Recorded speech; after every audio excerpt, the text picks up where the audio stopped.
Bueno, comenzamos un nuevo vídeo. En este caso seguimos dentro del bloque de dinámica, segundo tema, y vamos a ver ejercicios de dinámica de rotación, ¿vale?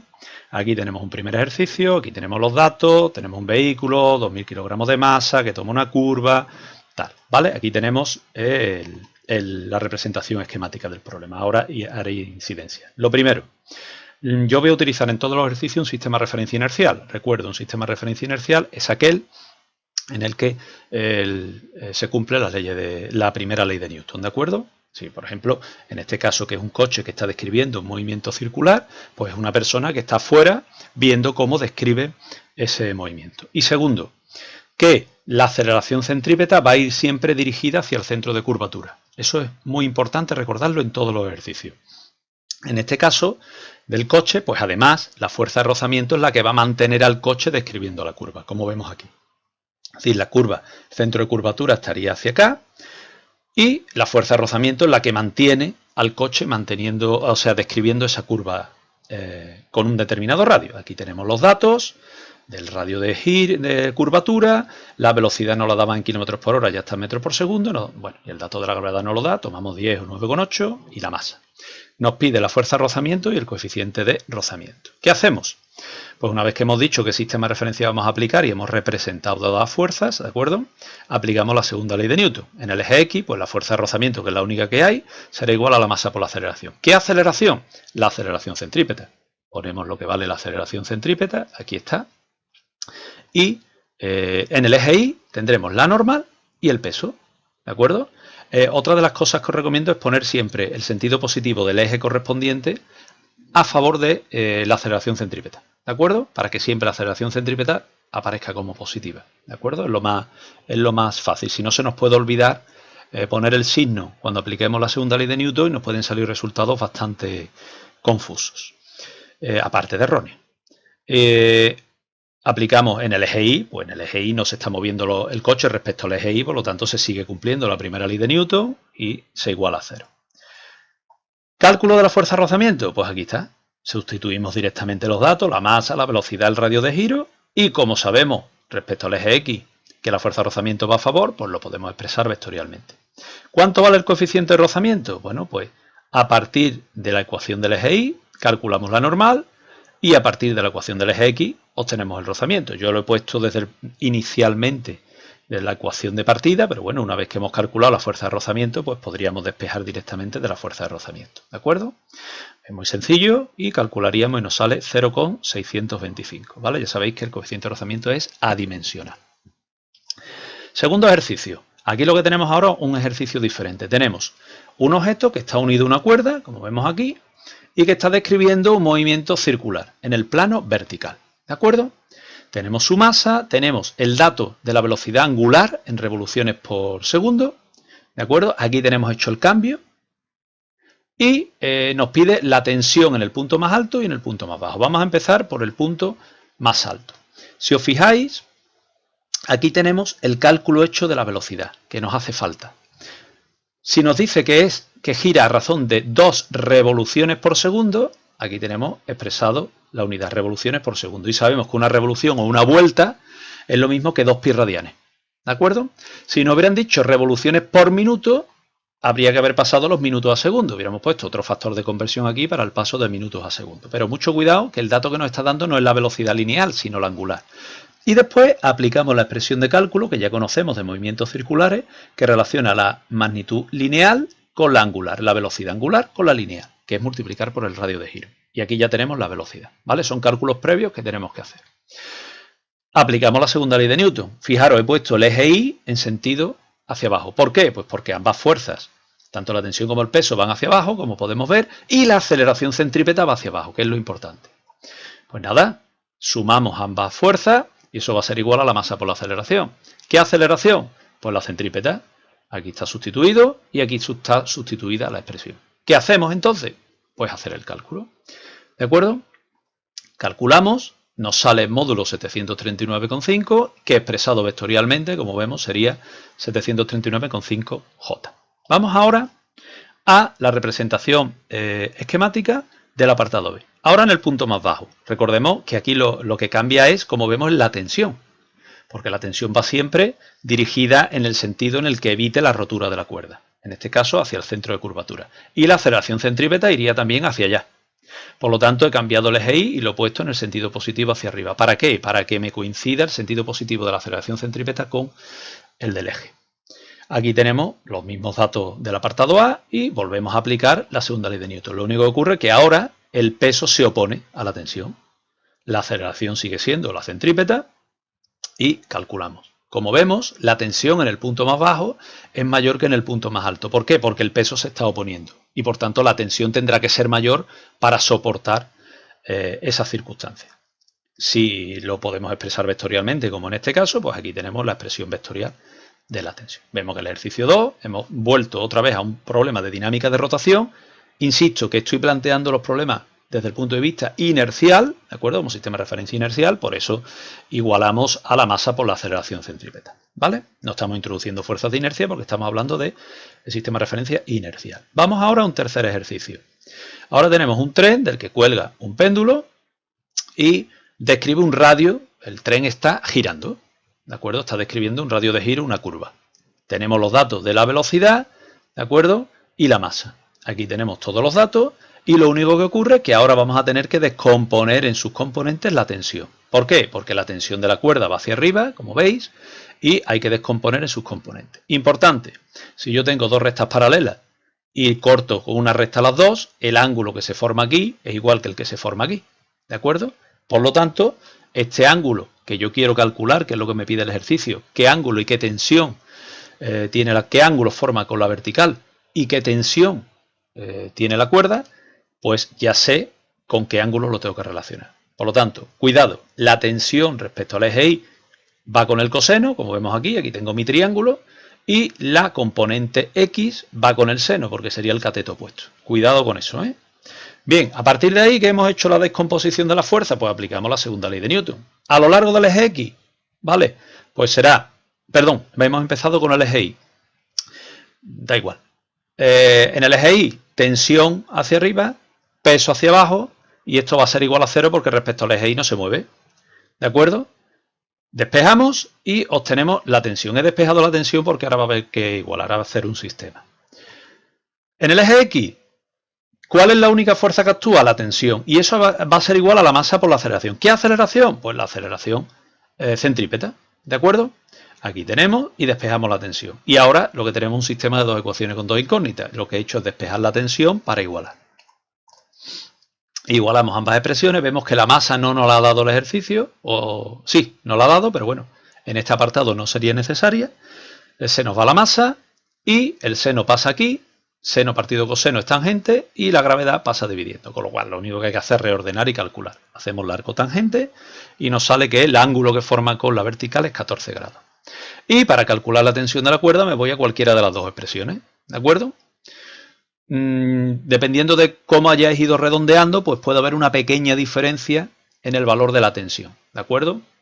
Aquí, pues a mí prácticamente me ha salido 3,1 al lado. Lo expresamos vectorialmente. La tensión, como veis, tiene dos componentes, componente X, componente Y. La componente X sabemos lo que vale, aquí está descompuesto, y la componente Y también. Simplemente hacemos los cálculos pertinentes y tenemos la tensión expresada vectorialmente en sus dos componentes. Como podemos ver, como ambas componentes de la tensión van a favor de los sentidos positivos de los ejes, pues aparece aquí positiva. Vamos al ejercicio 4. Ahora lo que tenemos es un péndulo que describe un movimiento circular, fijaros, ¿veis? De esta forma. Nos está dando la longitud, ¿de acuerdo? Pero no nos da nada más, aparte de la masa.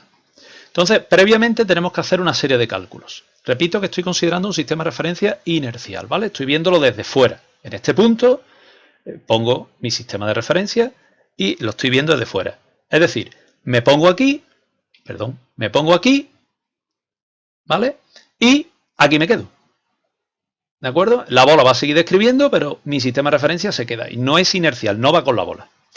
Aquí tengo los datos, tanto que me dan como que me piden calcular, y hemos descompuesto la tensión, porque si os fijáis el dibujo es exactamente igual del ejercicio anterior. Pero aquí se ve mucho más claro hacia dónde va dirigida la aceleración centrípeta, hacia el centro de curvatura. Por eso he puesto el sentido positivo del eje X a favor del movimiento. ¿De acuerdo? En el sentido positivo de la aceleración centrípeta.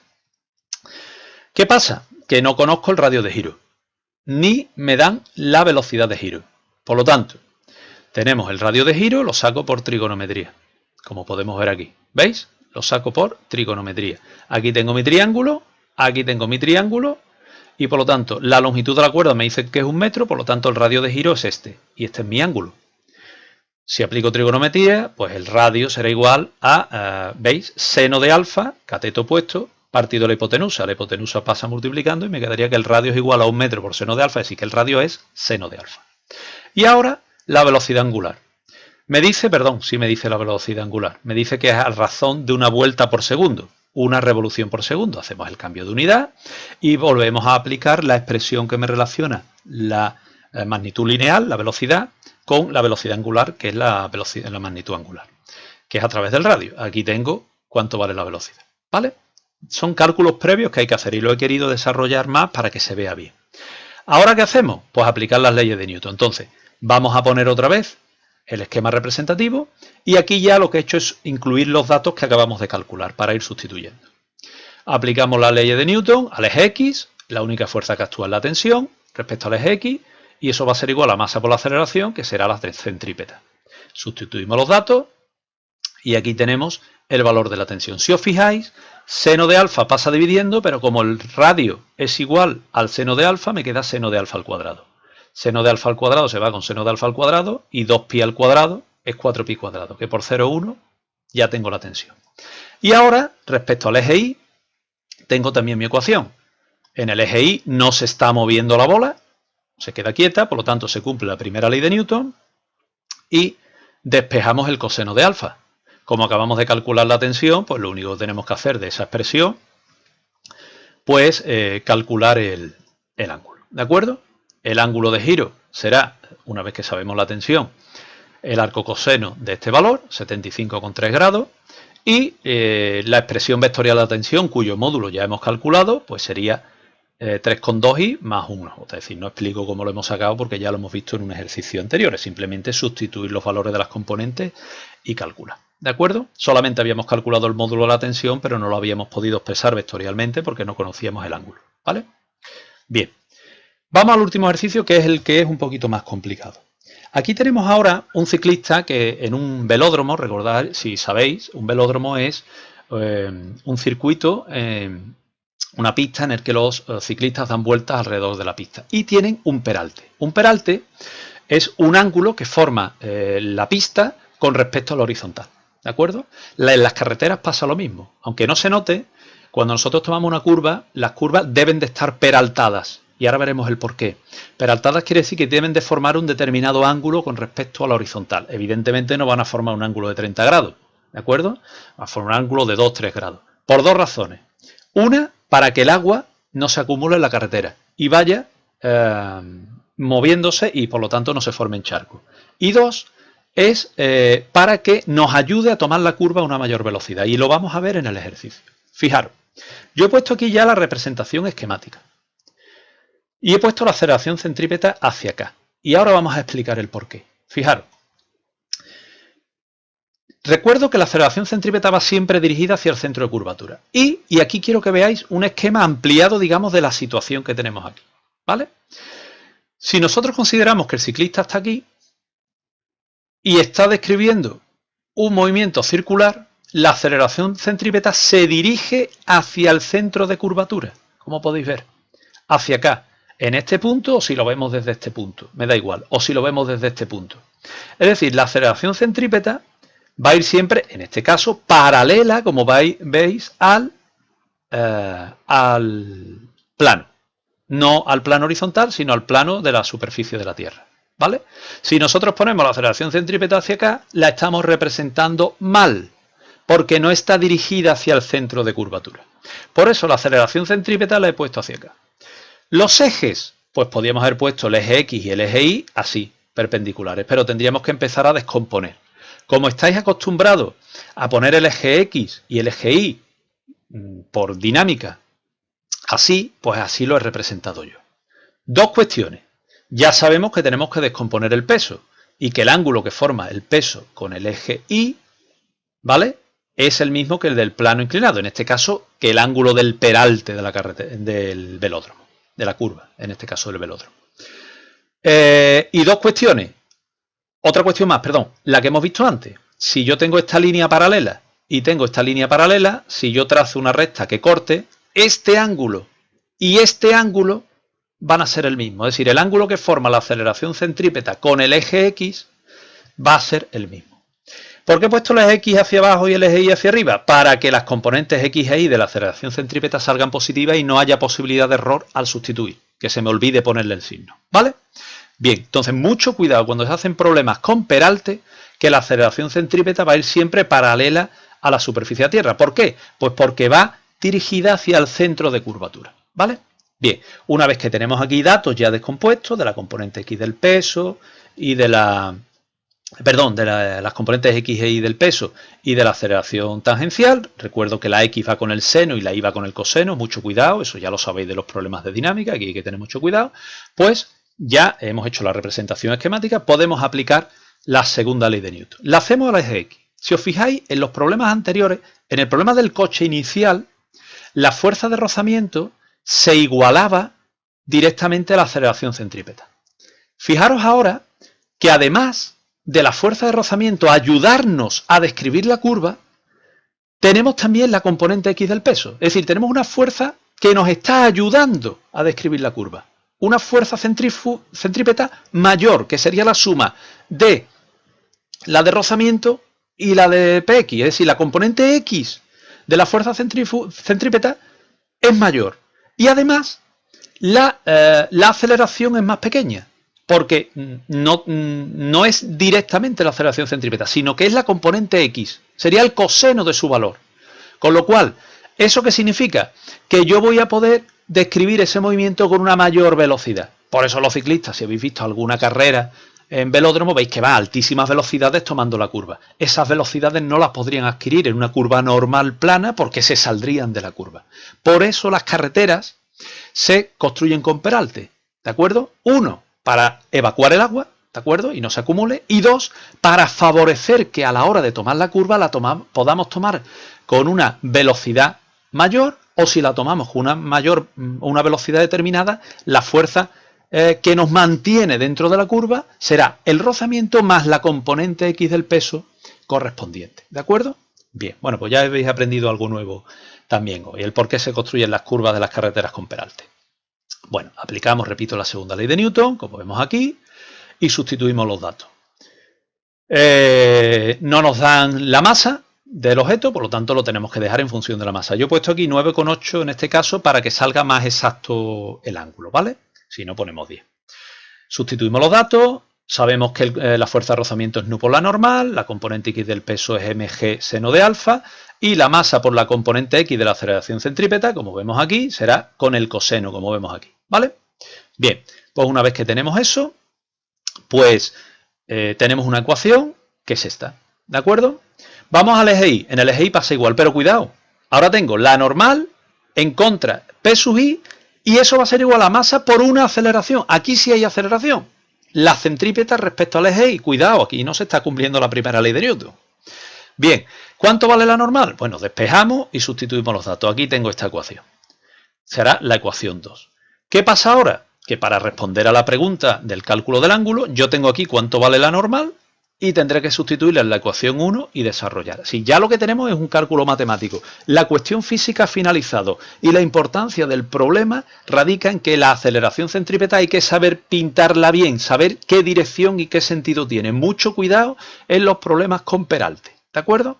Bueno, desarrollamos ya lo que he dicho, sustituimos el valor de la normal que he obtenido de la ecuación 2 en la ecuación 1, ¿vale? Que es lo que está aquí representado, como podéis ver. Y ya, bueno, pues cuidado con los paréntesis, que 0,1 multiplica todo, pero bueno, esto ya es operatividad matemática. Como veis, la masa se va porque está multiplicando a todos los componentes del primer y segundo miembro, con lo cual no nos hace falta la masa para resolver el problema. Sustituimos los datos, reordenamos, nos va a quedar seno coseno, pues pasamos el coseno dividiendo para obtener la tangente y nos sale el ángulo del peralte. Es decir, el ángulo del peralte de la curva que está describiendo el ciclista, para poder describir esa curva a 40 km por hora con estas condiciones de coeficiente de rozamiento de las ruedas con la pista, etcétera, y con un radio de giro de la curva de 20 metros, pues es de 26,5 grados. Bueno, con esto finalizamos los distintos tipos de ejercicios. Veis que lo hemos ido graduando y espero, repito, todos los ejercicios los hemos planteado desde el punto de vista de un sistema de referencia inercial, ¿de acuerdo?